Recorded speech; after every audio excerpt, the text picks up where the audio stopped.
Hello and welcome to InBox. I'm Rosie Raw.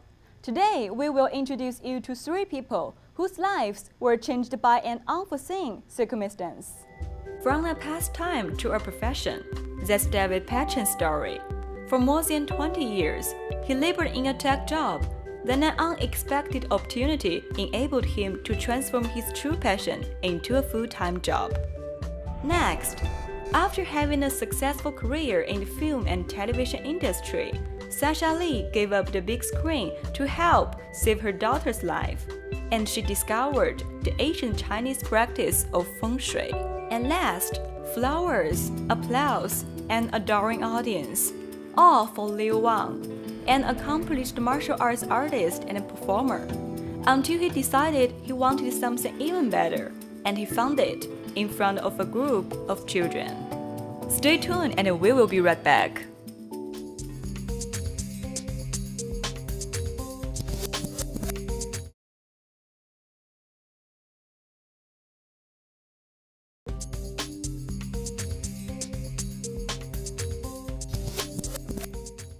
David Patchen turned a lucrative job in the tech film for a torch. The result?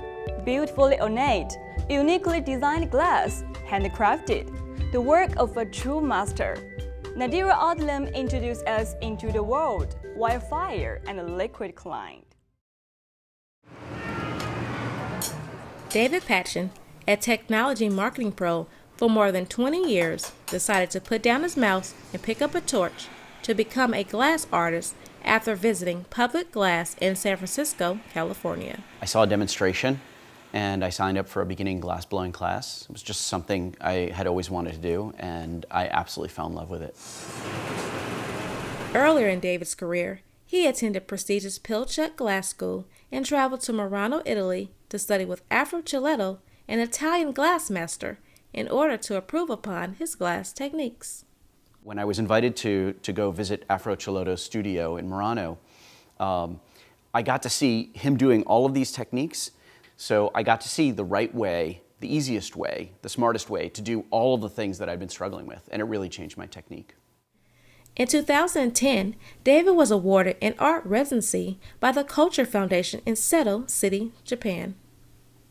David's time in Japan included lecturing, demonstrations, and creating glass artwork. Nathan Watson, the executive director of Public Glass, has watched David's work evolve over the years.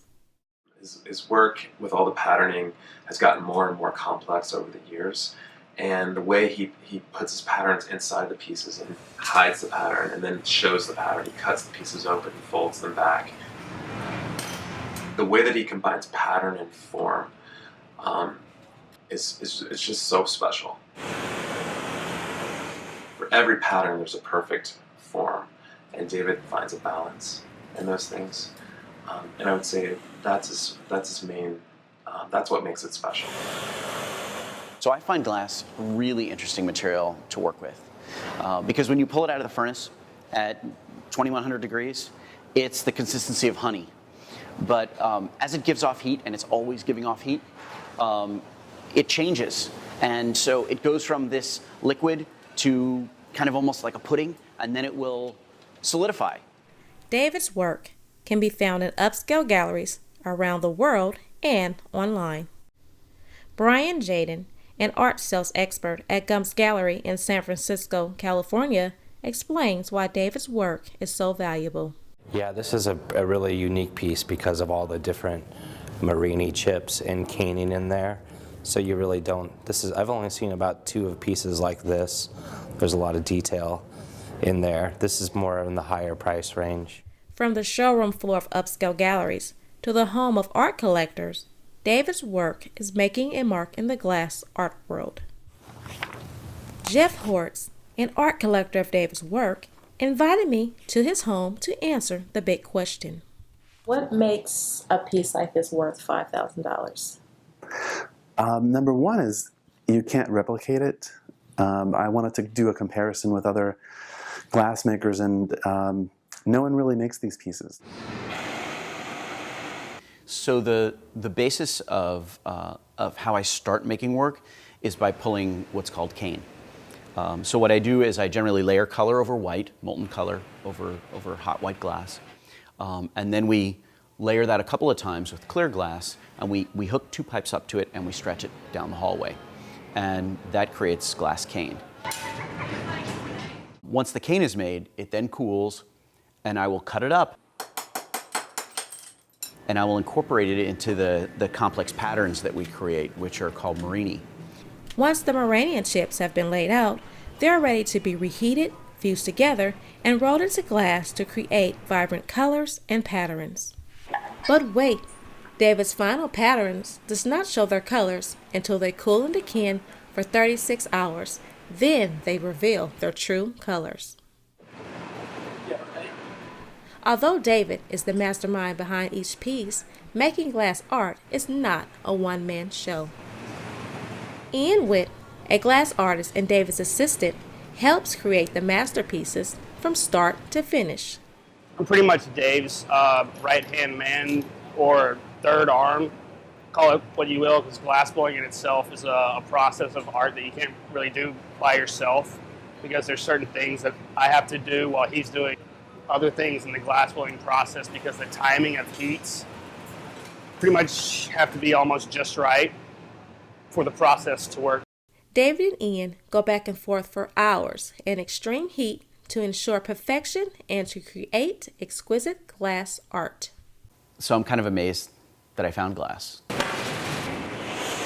It's a completely random profession, especially given my background. In the beginning, it was a hobby, became a really true passion, and is how I'm spending my life. David Patchen, a man full of vision and passion, took a rare hobby and turned it into a magnificent career, producing masterpieces which are loved throughout the world.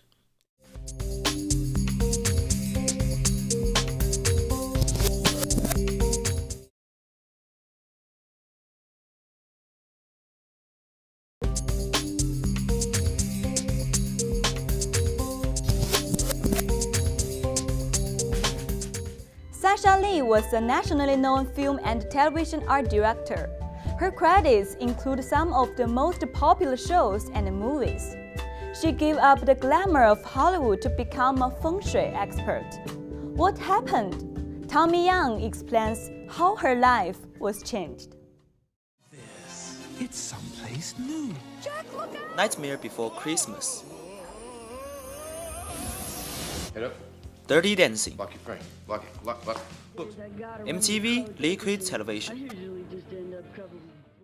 These are just some of the many projects by Sasha Lee, an art director and model maker.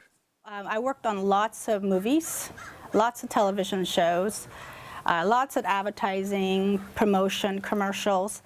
She is also an accomplished artist showcased in the Santa Cruz Museum of Modern Arts, the McMaster Museum, and the Art Gallery of Peterborough.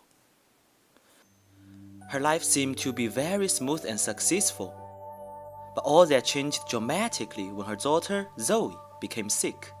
My daughter was about 10 years old. We discovered that she had a cyst growing in her ovary. And, I was very, very shocked when I first, found out. So we went through all the testing, and she had the surgery, and the following year, she had another one at the same location. And then the following year, it came back. Sasha gave up her professional career to become a caregiver. After a few years of trying different Western medical treatments, Zoe was still sick and Sasha frustrated.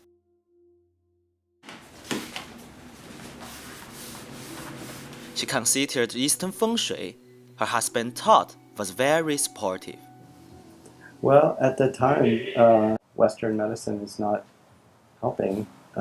Why not be open to alternative, ideas, especially if those ideas are 5,000, 6,000 years old? Nothing to lose, right? And it doesn't cost anything. Yeah. All you do is you're aligning yourself with your environment. So what's there to lose? And they were right. In time, Zoe made a full recovery. Having Zoe cured from her illness was a true blessing. But when Sasha decided to become a full-time Feng Shui consultant, Her husband was a bit skeptical about her business decision. I had a very Americanized idea, and so like a lot of American things, you want an instant fix, instant satisfaction, kind of quick fix. Zoe thought feng shui was something fake, like a Hollywood movie. I thought that was totally embarrassing that she would go into that field. Fortunately, her embarrassment didn't last long.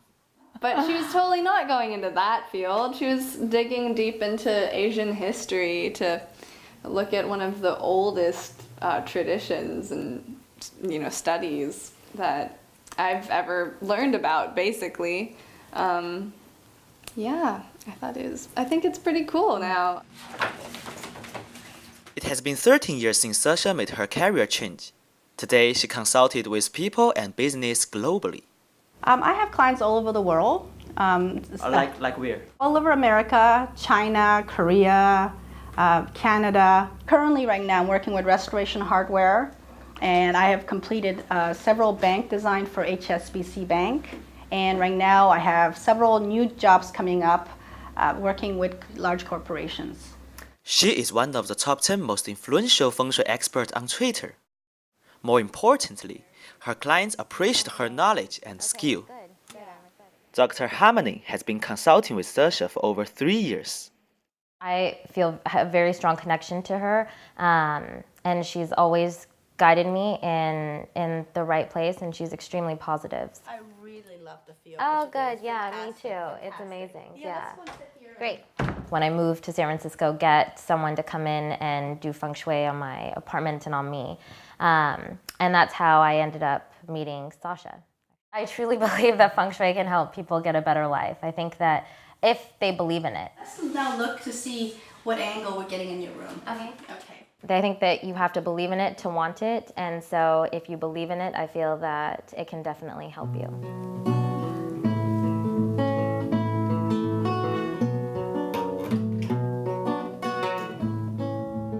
Well, personally for me, I think that learning feng shui and practicing feng shui has really helped my family a great deal and myself to understand myself and how to create a harmonious home for myself and my family.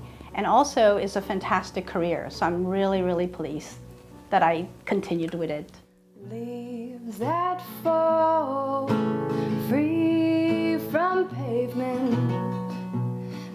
Feng shui is a key to happiness, and it could help anybody. And everybody should know a little bit of feng shui. The coast or forest, for to gaze over the sea.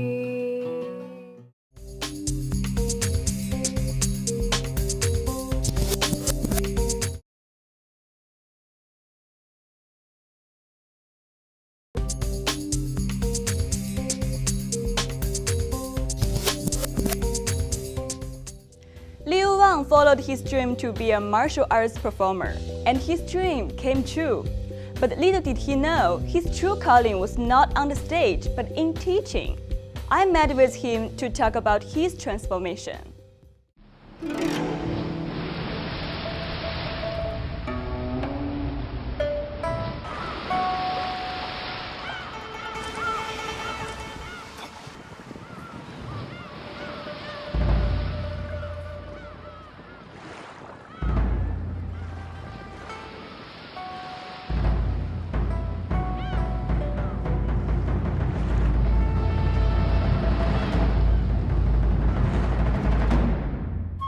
The term Kung Fu refers to the martial arts of China. Kung Fu originated in a place called the Shaolin Temple, where monks practiced Kung Fu for health and self-defense during their quest for enlightenment. There are a lot of different kinds of Chinese Kung Fu, such like snake style, drunken style, tiger style, and mantis style. Recently, due to the spirit of Chinese martial arts culture, has been spread very widely all over the world. More and more people in America choose to learn Kung Fu. I've been more stronger and I could defend myself more often. And I don't let anyone bully me anymore. If someone tries to attack me, then I can defend myself.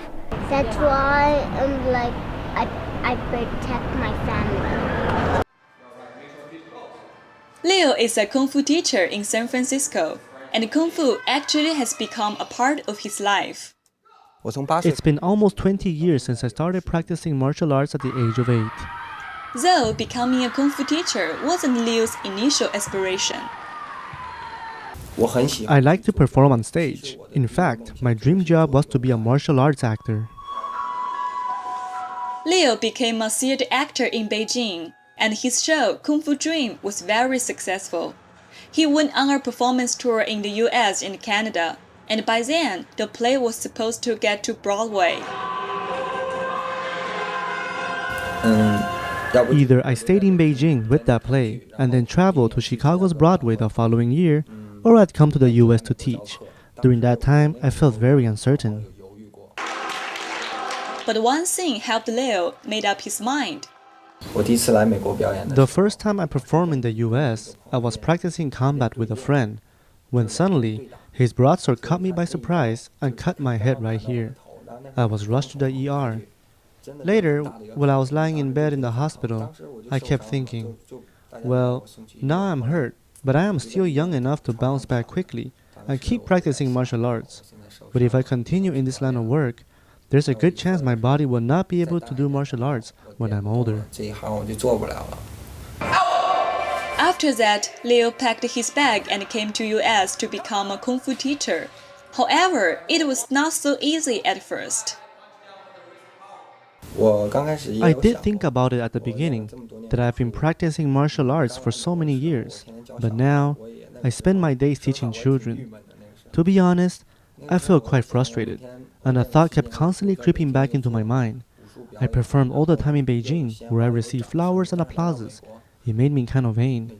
But in America, I only had these kids. As you said, the skills involved in the teaching were those that you have mastered in the second year since you began to practice martial arts. Actually, all very basic movements like kicking, stretching, and shadow boxing. But slowly, all his frustration dissipated through the love and affection he received from his students. I like my teacher because he's nice and he teaches good and doesn't yell. Leo's a great teacher and he's also a good friend to me. Every time Christmas rolled around, these kids will write to me in Chinese, like Merry Christmas to you, followed by their names, also in Chinese.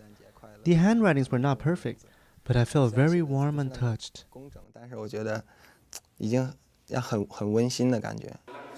Her name is Grace Low, and she is 65 years old. She has been studied Kung Fu with Leo for 3 years. Before I learned Kung Fu, I cannot squat down because I have arthritis. And I know that Kung Fu, you have the stance. So that will help me to practice, to move my body a little bit more flexible. Leo's patience improved her health. The good thing about him is that even though you are old and you cannot move too well, he catered the movement to you so that you can learn from beginning, from gradually, and you can do a lot of move, like kicking. And before I cannot kick, and now I can kick pretty good. Along with the Kung Fu lessons, Leo is also teaching his students Mandarin and Chinese culture. I've been teaching them some simple Chinese after every session. I will ask them to say, learn Kung Fu, no fighting, and for self-defense. Martial arts is part of Chinese traditional culture. As a person from China, I think when teaching martial arts in the US, I have the responsibility to pass on something more, not only martial arts itself, but the culture and the language.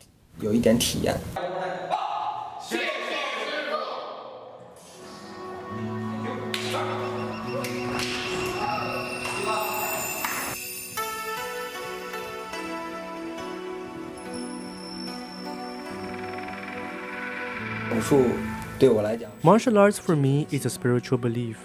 It's my pursuit, encouraging me to improve from time to time and to never give up. I have no regrets. Whether planned or not, change is an inevitable part of our lives. And along the way, you may discover where your passion truly lies. Thanks for watching today's InBox. See you next time.